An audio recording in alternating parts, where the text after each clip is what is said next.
Hi Pisces, February 2026. Ito na po ang inyong reading. Kuha lang tayo ng ilang guidance, advice, messages para sa inyo. As usual, mensaheng gabay lamang po. Buwan ng pag-ibig. Love, love, love. Anong aasahan nyo this month? Anong parating sa inyo, Pisces, February 2026? Energy check tayo. Para sa mga Pisces na maaaring makapakinig nito, mensaheng gabay po para sa kanila. Ngayong bagong buwan ng taon, Pebrero na tayo guys. Guidance po para sa mga taong ito. Message, Pisces Energy, February 2026. Advice, guidance po. Anong parating sa kanila ngayong buwan? Okay. Mga High Priestess, sign of Pisces. Guidance, subukan nating maging straightforward. Okay. So kung mapupunan nyo, kung mga bago lang po kayo na maaaring makapakinig kay Moonchild, tayo po ay live na live. Okay.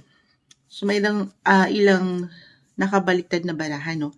Reversal cards. But it doesn't mean naman agad-agad hindi na okay. Meron lang po itong kalakip na mensahe. Alam niyo, umaga-umaga, no? First sign ko kayong kakaharapin.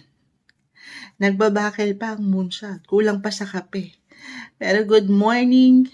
Every guessing is a blessing. Ilagay ko lang po muna ha. Add tayo. Okay.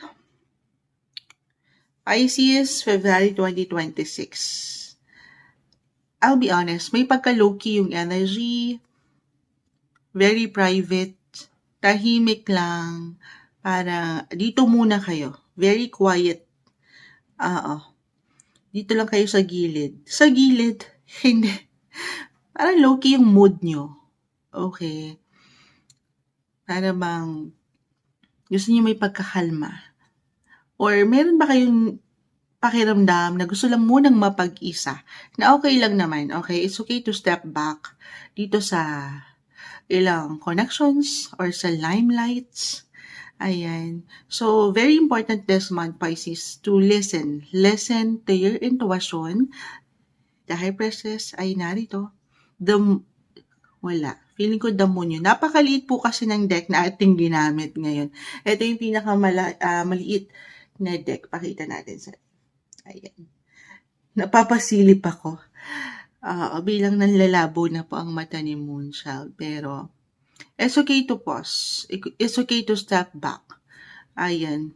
Kung kailangan talagang mapag-isa, mapagnilay, kung meron kayong pakiramdam dyan, listen to your intuition, listen to your body, guys. Hindi po isang medical advisor si Moonchild. Physically, mentally, emotionally, the devil is here, hindi kailangan katakutan or laliman, ay sino may pagkapagod din eh. Or may ilang unhealthy na approach kayo. So, sa part na to guys sa part na to, of course, kayong higit na makapagsasabi. Health-wise, pakiramdaman ang sinasabi ng inyong mga katawan. Huwag niyong pababayaan ang inyong mga sarili. Okay? Baka kaya umaangat yung enerhiya ng low-key, ang baba ng energy, kasi baka kailangan nyo marinig, ay teka, kailangan ko pala ng pahinga. Kahit sa simpleng pagtutulog, baka kinukulang kayo dyan. So, hindi siya okay. Hindi siya magiging healthy para sa inyo, ha? Oo. So, paano na to, Moonchild? Valentine's. Ay, buwan ng pag-ibig, low-key. Alam mo, may mga selebrasyon naman na tahimik lang. Why not? Ano nga asahan nyo? Couples in a relationship, baka private lang yung atake nyo. Yung celebration sa love this month. Kumbaga, very solemn. Gusto niyo, very solemn. Tahimik nyo ilalaban ang bataan. Charot. Pisces energy. Sino po mga Pisces? Hello sa inyong lahat. Tahimik nyong pagsasaluhan ang bawat isa. Yes, ayan, couples, umaga-umaga in a relationship. Ganun yung energy, especially for some na nasa LDR, umangat dito, long distance. Para bang dalawa lang ito. Meron akong nakikitang pag-aayos, yes. Reconnection, reconciliation, although andun pa rin yung distance. Or maybe a message, kung meron kayong naging tension, couples in a relationship, married, ayan, bigyan nyo pa rin ng limita ang bawat isa. Para maaari kasi magpakiramdaman kayo eh. Oo, kung sino ang mauuna, sino susuyo, ayan, why not? Pero kung andyan talaga ang puso pa rin, no? Kahit na parang ang low-key yung energy, walang masyadong ganap, walang masyadong pa-surprise, pero as much as andyan yung care, yung love, hindi nyo pa man yan ma-realize, ay na ganun, medyo patago lang. Patago, mayroon bang hidden matters dito? Hidden affairs? Yes, dito yun guys. For some ha, tayo ay general message. Just only take what resonate. Na hindi pa ready na kumbaga malantad. Hindi pa ready na mapaangat sa buong madla. Na okay lang naman. Baka secret lover din ito, single. May secrets ako nakikita, the High Priestess, the Devil, Reverse. Yes. Yung energy na tahimik, the Queen of Swords, tahimik na nilalaban. Or sabi ko nga, baka merong someone na tahimik lang ding nakamasid sa inyo, Pisces energy, February 2026 tayo, na hindi pa handa, na okay lang naman. Ito pwede kayong mismo ang nakakaramdam ha, or ang inyong mga partners, or someone na wala kayong ideya. I will be honest, may pagka-mysterious, secretive, private yung energy ngayong Pebrero. So, hindi kayo mawawalan. Hindi mawawalan. Alin yun?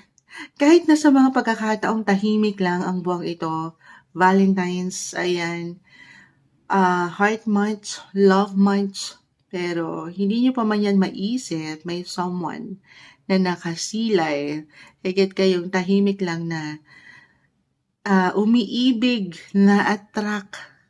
Yes po. Walang tamis. Okay. Ano pa ba? Or maybe, why not, na-mention ko na, baka merong ma-reveal na, may revelation pagdating sa love ngayong buwan. Kasi nagbibigay din talaga yung sikreto eh. Although may ilang delays, but I see again, reconnection, reconciliation, or why not, kumbaga mas magiging expressive na kayo sa ilang bagay. Kung pahihintulutan, kung andyan talaga, di ba, i-confess nyo na maging expressive kayo sa inyong mga feelings. Love, love, love. Give yourself a chance, okay? Deserve mo ang magmahal at mahalin. Gusto nyo yun. Hindi ko alam kung gusto nyo yun. Other messages, sa mas practical tayo, pagdating po sa inyong mga buhay, career, trabaho, kasi yung energy ni Queen of Wands, the Six of Pentacles, the Five of Wands, so I feel na higit, kahit na may pagka-low-key, private, gusto nyo lang mag-isa, or mapagnilay, parang hindi naman yun nag-a-apply or mag-a-apply para sa lahat. Tayo po ay general message. Sa hirap ng buhay, parang wala naman tayong option. Yes, gusto kong maging alone lang. Gusto dito ko lang ako sa sa aking comfort zone. Pero dahil nga kailangan nating humarap sa pang-araw-araw na hanap buhay, trabaho, ayan. So may pag-busy pa rin po. Maring makaramdam kayo ngayong February ng higit pa rin na pagiging busy and productive sa tahimik na paraan. Baka magnunuwang ilan sa ilang events, party, or anumang social connections. Pero open pa rin sa paraan na hindi naman kayo nagiging kumbaga, baka kasi ma-misinterpret yung energy na gano'n, So, gamitin ng boses, express nyo kung bakit ganito yung nararamdaman nyo. If ever at one point this month talagang low-key lang, gusto nyo mapag-isa. Okay. Kasi I feel na for some walang option eh. Kundi ang patuloy na mag-show up sa universe or so the world. The world. So, take it easy. Baka naman minsan as a Pisces, hindi kayo masyadong vocal. Yes kayo ng yes. Kahit napakiramdam nyo sa inyong mga sarili, katawan nyo, hindi nyo na pala kaya. So, again, be expressive. Gamitin ng mga boses ha. Kasi umangat dito yung pagiging, yung yung pagtikom ng mga bibig. Arang hindi nyo masabi. Kasi ayaw nyong makasakit. Ganyan ang mga Pisces eh. Very compassionate, empathic energy. So, kung hindi kaya, It's okay to say no. Okay? Learn to say no, guys. Nang hindi naman yan masama, okay? Ang mahirap kung yes ka ng yes sa opportunity, yun pala hindi mo carry or hindi mo siya mapangahawakan. Okay, be open, be expressive, use the power of voice. Yung voice mo. Okay, may ilang delays akong nakikita kabagalan na as a Pisces, mutable signs, very um, adaptable and flexible naman kayo. So, sabay sa agos ng buhay. Stay healthy, guys, ha. Meron ako nakikita na emotionally, physically, may draining, tiring yung energy. So, take it easy. Don't be too hard sa inyong mga sarili. Do some reflection. Maganda yan ngayong buwan. At kung kailangan ng someone na halimbawa, professional, expert, pagdating sa inyong emosyon, hindi man kailangan someone counselor or doctor agad. Hindi isang professional si Moonchild. Pero kung ano yung pinagdadaanan nyo, it could be a mentor, someone guide. Ayan, pwede naman kayo lumapit kay Moonchild.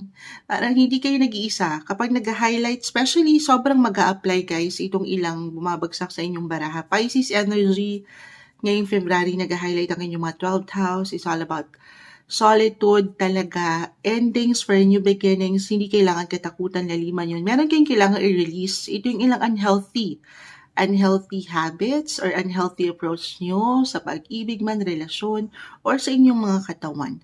Kung kailangan nyo ng someone na pwedeng malalapitan, maging bukas kayo dito ha. Iba pa rin, halimbawa, pagdating sa inyong mga emosyon, iba pa rin na meron kayong nasasabihan. Kanino yan, Moonchild? Someone na alam niyo mapagkakatiwalaan siyempre pa. Okay. Iba pa rin na lalabas niyo, baka punong-puno na yung nandyan sa inyong mga puso. Okay, let it out. Okay, voice out your feelings. Malaking bagay. Kahit kung hindi, Moonchild, wala eh. Wala, ako lang mag-isa talaga. Why not? If you're into journaling, isulat nyo kahit sa inyong mga notes, yung mga nararamdaman nyo. Malaking bagay. Okay? Hindi kayo nag-iisa kahit pa I feel dito, no? Maaring pakiramdam ng ilan eh, kayo'y mag-isa. Hindi po. Patuloy na samahan ng dasal. Oo. Siyempre naman, 12th house, guys. At along with your other cards, pinapalalahanan kayo ng baraha sa laban ng buhay, hindi kayo naging mag-isa. Ito yung umangat na guidance advice. Alam ko may hugot February 2026 para sa inyo, Pisces.